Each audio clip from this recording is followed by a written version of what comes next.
I am sitting here with Martin Carpenter, and we are sitting in the former home of John and Mildred Cooper, which you probably have been to a few times in your lifetime. Yes. And so I just want to start with going back to your family history in Sharp County and your roots here. And so if you want to kind of take us back. Well, I am a native of Sharp County, and my family, the Carpenters, originally settled here in, I think, maybe mid to late 1800s, 1865, 66, 67, sometime in that general time frame. And so we've been here for a long time. My father was born actually born in Fulton County. They moved to Sharp County a little bit later on. But the time I was born, we lived in Evening Shade, Arkansas. The time I was born, my dad was the county clerk of Sharp County. He later became the county judge of Sharp County, and he was the county judge of Sharp County when Cherokee Village got started. So my great uncle Otis, who was my dad's uncle, actually was president of the Bank of Ash Flat in 1941, and so my father bought interest into that bank in 1957. So all of that was happening about the same time that Cherokee Village got started. So my dad had he got to know Mr. Cooper before any of this really ever got started up here. So he was here, from the beginning, and certainly assisted any way he could through both being a county official and being associated with the bank. So you said 1863, 64, 65. I think Arkansas became a state in 1863. So your family, if that's right, yeah. or it may have been actually 1836. Now that I think about that. Yeah, I don't know. Anyway, mid 1850s right. there. I don't recall exactly, but. But farming family in Evening Shade, was that originally the family roots? Were y'all doing? No, they all started out up at Saddle. Up in Fulton County at Saddle, Arkansas, is where, in fact, right, where the mill is. Yes. Up there. If you go just past that, take that road on the left, and back down in there was where they had their farms. Okay. And that's where my dad, when he first started going to school, as they say, he walked uphill both ways.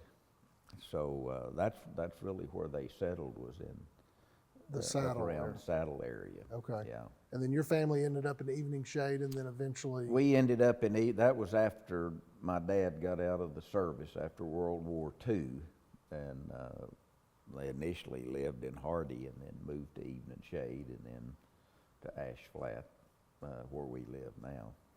So 1954. John and Mildred Cooper have this idea to start a community. Of course, they had been here since the 40s. They had a place on the river in present-day Cherokee Village and loved it. And some of their family was around here. Mr. Cooper's brother, Dr. Cooper, was up in the Thayer area, I think, before Mr. John Cooper ever got here. So they had a little bit of history here.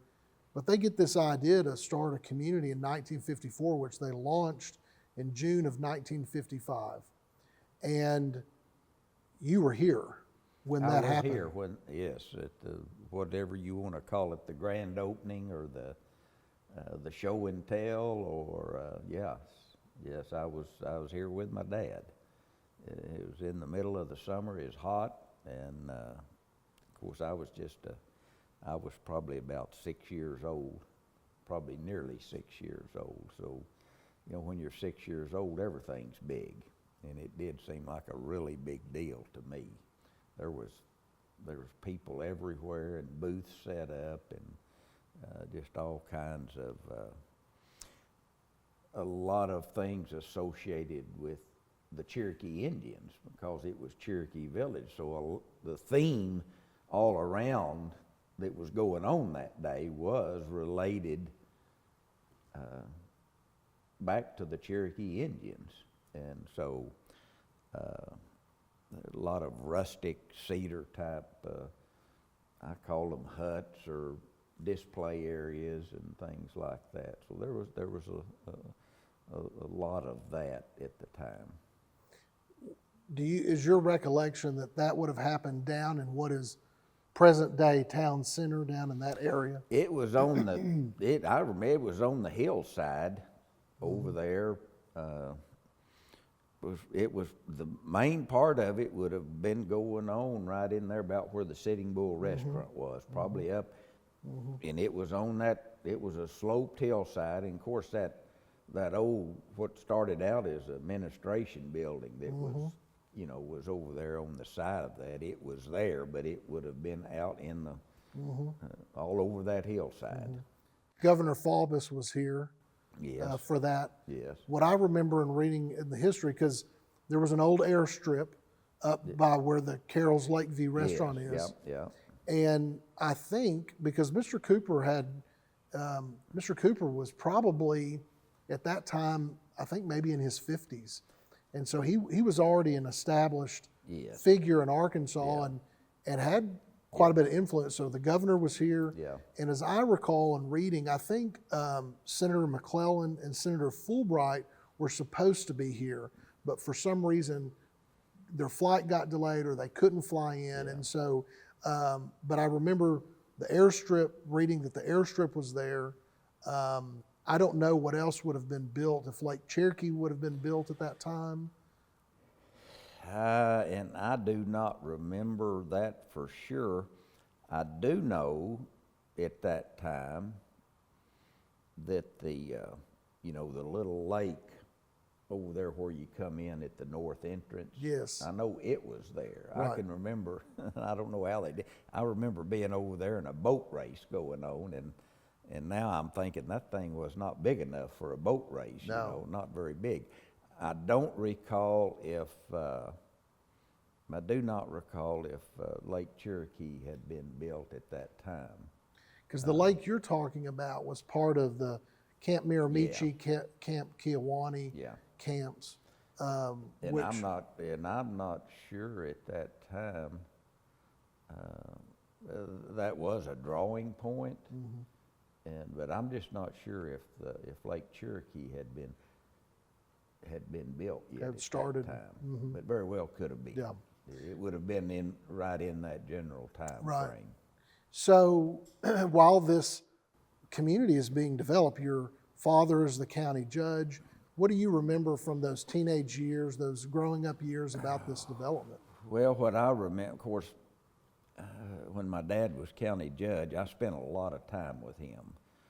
Especially if I wasn't in school, I was with him a lot. So I was over, I can remember being over here in Cherokee Village when some of the lakes were being built, and driving around and with him and looking at the construction. I can remember when he would go up to Mr. Cooper at that time lived up there where those townhouses are, where Doc Curzon's dental clinic was later on when I got out of the service. But that's where he stayed when he was up there, and I can remember, being up there when my dad would go by to see him, and it was just, but there was always something going on, and then one of the big things that one of the big pushes for the consolidation of the Ashflat and Hardy School District was to have a really good school system here as an enhancement to Cherokee Village. So it was, Mr. Cooper was a big proponent of that, and as you know, made considerable contributions to the development of that school out there over time. Donated all of the land, built the football field, and believed in education. But what I remember, of course, initially was that, everything starting out was just right here, right down here in the middle, and as time went on, it got bigger. I remember the south entrance out there. I remember when there wasn't a south entrance, and if you went in over at the north entrance. But for a young person, everything that was going on over here was kind of a big deal. I can remember in the fall of 1966, which is, that's only 11 years later, I went to work for Donald Martin. I was a senior in high school, and I worked for him after school and on weekends. But at that time, Cherokee Village, they were building houses like crazy over here, and people, the idea was that you would build your house here, put it on a rental program, and then when you're ready to retire, your house is paid for. So people were coming down, building these houses and putting them on the rental program. And I worked for Donald, and he had the furniture store and the grocery store, but he had these packages of, people would buy a package, living room, kitchen, the whole works. And I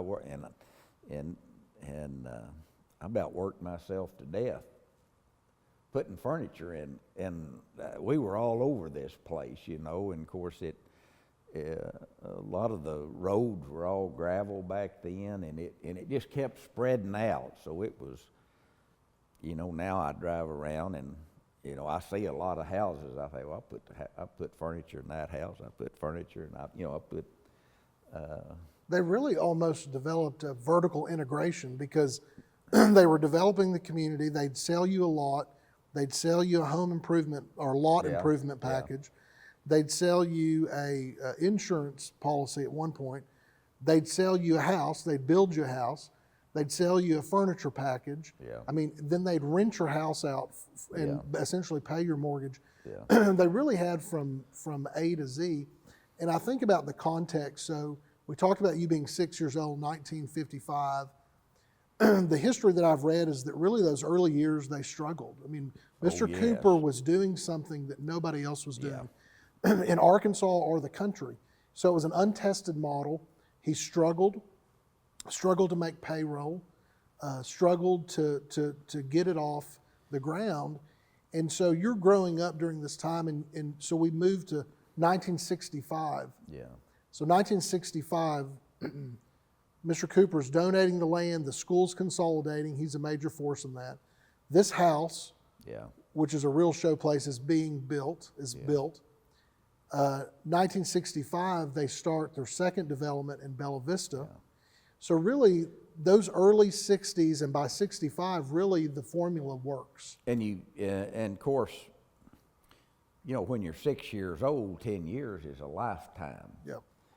As you get older and you look back, from 55 to 65, and I'm not sure when that economic pivot happened.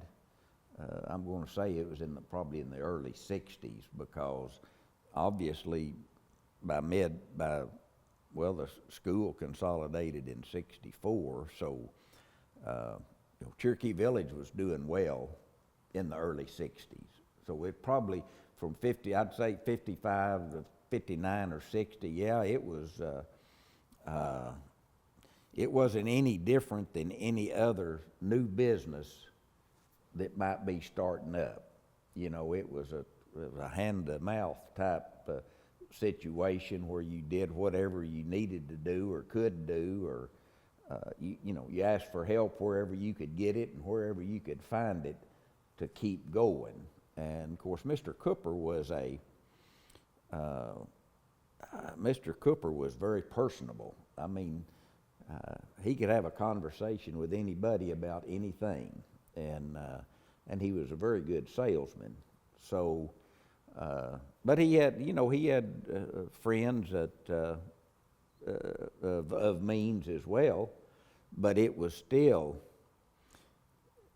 you can only, at some point, on a new idea, it has to start giving back. But he was able to hold on, and of course, as I say, once that worm turned, then it really took off. And of course, they went to Bella Vista first, and then Hot Springs Village, and then even spread out more than that. But once they got that momentum going and got the thing profitable, then it was it was off to the races. But yeah, those early years were I know were tough. Difficult years. One of my favorite things that I found in our archives at the office is a one-page company report from 1969. And it's a one-pager that gives the figures. Yeah. And it was really the company saying, look at where we are. Yeah. And this was a report specific to Cherokee Village. In 1969, Cooper Communities employed 500 people here, which is remarkable. Yeah. You and I, we've talked about, Yeah. Emerson Plant came a few years ago to Ash Flat. They're going to employ maybe 250 people, which is transformative. It's exciting. But the Cooper Company was employing double that in 1969 here, which was really transformative for this economy. So you're someone whose roots are deep here. Ash Flat and Hardy have old histories, Evening Shade. Of course, Highland wasn't there. It was there because of the consolidation. Cherokee Village wasn't here.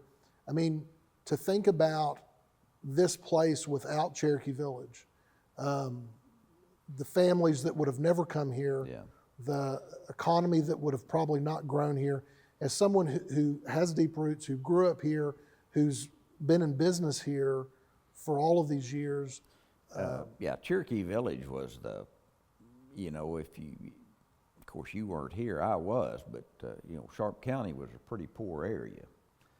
There was not a lot going on, and in fact, most people left the area to get a job. In fact, my dad, when he got out of the service in 1946, he had married my mom while he was in the service. She was from Michigan, but he got out in early 1946, and they had he'd already made arrangements. In fact, I think moved to Michigan to go to work up there, and there was some.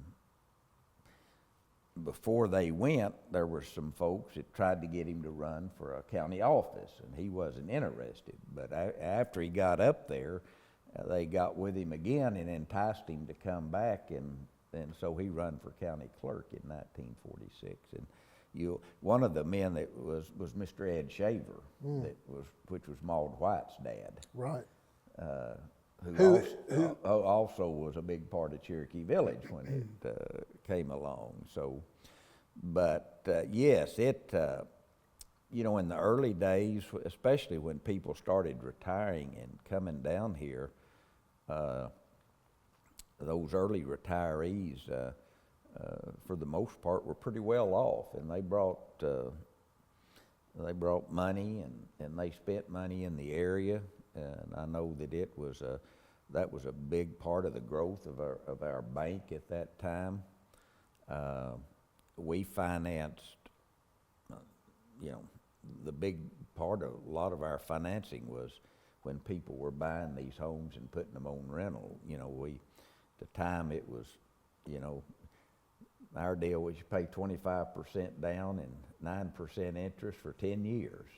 And we financed them all day long. We're getting back to that we're getting close to that 9% interest. 10 years fixed at 9%, and those, and loans never went bad. They all got paid off. And then when those people retired and moved down, they did business with us. And so we got the benefit of that. And, it's good to say that, you could have done that, but if a bank doesn't have deposits, they don't have money to loan out. So, those people moving down and putting money in the bank, you know, that gave us deposits then that we could turn and loan out to support the local businesses and economy. And so, you know, all that works together, and so that's why our community has grown in the last 60 years like it has. So you're chairman of FNBC Yes. Bank, Yes. and you've been with the bank for 51 years. 51 now. years. In 2 weeks, it'll be 51 years. My dad did, well, he become a part owner and a director in 1957, so we've been connected to it there for a long time. And FNBC Bank has always been a key part of this village. And I remember you saying that, and the bank has grown, even since I was a kid, the bank has grown tremendously, and you've got branches all over Northeast Arkansas, North Central Arkansas. But I remember you telling me that there was a period of time where the most deposits in the bank were in the bank in Cherokee Village. Yes. That again, all of that retirement money Yeah. that was brought here, Yeah. it's not just sitting in. It was not just sitting in the No. bank. It was really moving around this economy. Yeah. You have to have, to do anything, you've got to have money. And even a bank, to loan money, has to have money you can't loan what you don't have. So those deposits were very important. But yeah, in the mid, late 70s, the bulk of the majority of the deposits were in the village here. Now, that's certainly not the case anymore, but at the time, it was. Yep. And so that benefited us greatly, but it benefited the community. So your dad was county judge for 4 terms. Was Yes, that 8 years, yeah. 8 years? And then from there, did he serve in the Legislature. State legislature. For 3 terms. He served Okay. 6 years in at the time he was in the legislature, in Arkansas, every county had at least one representative. It was by county. So some of the bigger, like probably Pulaski County may have been the only one at the time that might have had more than one representative. And of course, the mid-60s, I think somebody brought a lawsuit, about equal representation, and so everything got changed around so that it had I think the 100 representatives then had to, instead of every county having one, it got based on population. So we lost a lot of counties got, consolidated. put into districts? And so I don't know, is that better or worse? I don't know, it's different. And that's when he didn't want to run for office in multiple counties. So One of the claims is to fame is that never lost an election, right? Is that is correct. so? Yeah. It's, in politics, that's important. Yeah, he was very good at it. And of course, there weren't as many people around then as there was now. And of course, when he started, Arkansas still had a poll tax, so you had to buy a poll tax to be able to vote. And I don't remember if it's 60 or 90 days. I don't remember what the time period was before the election that you had to have so he always had a list of everybody that could vote. And he would check those off. He pretty much knew when the election came who was going to vote for him and who wasn't. He was very astute at reading people. I don't know if you remember him very well, but he was and he taught me a lot about what people say and what they'll do. Sure. He was very good at it. So Well, he was county judge during a really transformative time. If you think about what was going on in Cherokee Village. You and I have talked about. Then, of course, I guess about 1970, all this is happening in here, but Walmart comes in, Yeah. Baxter Yeah. Labs starts to be built. Yeah. And so it's really a time of real growth in this area. The schools get consolidated way before schools were being consolidated. We were really kind of ahead of the times there. And I'll tell you how poor Sharp County was. My dad, he became county judge in 1952 and served through 1960. His salary was $250 a month for the whole time. In the last 2 years, he only drew half his salary because the county didn't have enough money. wow. Now that's how poor the county was at that time. Farmers, mainly. Well, yeah, there was no industry. There was, you had loggers, sawmills, farm people had small cotton crops, where you could find a little bit of soft ground to do it. Of course, you had your government offices and your schools and teachers and things like that, and every little wide spot in the road had a little store, and That's why Cherokee Village was so transformative, because all of a sudden, these roofs going up and being built, all these folks who you said had to leave because they couldn't find jobs here, all of a sudden they had jobs, and we were attracting people here with their families, which grew the schools. And one of the bad things that happened in the late 70s, when the first time we had the high inflation and high interest rates and everything, but there was and I don't remember which year it was, but it was the late 70s, early 80s. But at the time, Cooper Homes they were building 300 to 400 houses a year. And if you just stop and think about that,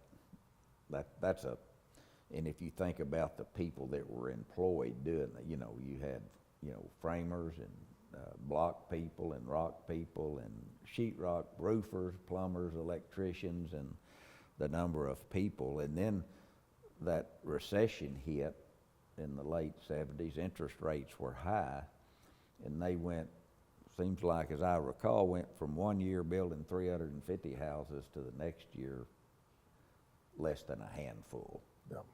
And then that's when you learned how long the tentacles were that affected our economy. And it was, people, they had to start, a lot of people went to Oklahoma to the oil fields because that was where the money was at that time. So that was a very difficult time, and it was a transition time. We had to learn, everybody kind of had to learn a different way to get along. You said 300 to 400 homes a year, down to a handful, and really for the last 20 or so years, that's where we've been. I mean, Right. if you went to the city hall today and said, how many starts did you have in 2023? They may tell you 10 in Cherokee Village, Yeah. or maybe 12. Yeah. And so when we talk about second development here, when we talk about growing this economy and we talk about new housing, it's not just, it'd be nice to have some new houses here.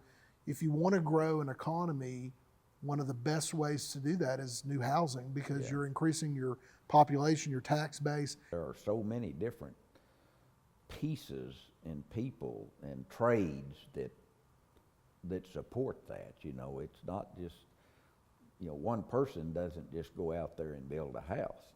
They've got to have these different folks that can do all the different work. It's a big deal. So as we wrap up, just kind of closing thoughts on your family roots here, your connection to Cherokee Village, sitting here in the Cooper House on this December day in 2023. As you look back, as you look forward, just kind of what you see and from your perch. Well, I don't know. You know, I look back, and again, when you're a small child, you don't see as much stuff, and you don't realize. You know, when I was just a little kid, you know, everybody was about in the same boat. Nobody had anything, and that's just the way it was. You know, you didn't. You know, Cherokee Village got started, and that was really. And then in the early '70s, the Farmers Home Administration came out with a program, you know, to provide funding for rural homes, and so that really took off while I was in the service. And I know from the time I left in '68 to go in the service and got out in '72, it really, I could tell the change as far as, you know, the Art Center got built, and the bowling alley was going up, and there were just new houses going, even out in the country, not just Cherokee Village, but those houses out in the country at the time, those, you know, 1,000, 1,200 square foot houses, you know, they were, I don't know, costing $12,000 or something, you know, and you could get 30-year loans with the FHA. So a lot of people that hadn't been able to afford a good home were really able to get into a brand new home with not very big payments. And so a lot of, you know, by 1970, you know, there was quite a bit of money circulating in the county, and that's really, I think, when things really took off. You know, going forward, I don't know, it seems like we have a little momentum going right now. You know, Cherokee Village is still an ideal place for people to come. There's a lot of amenities here.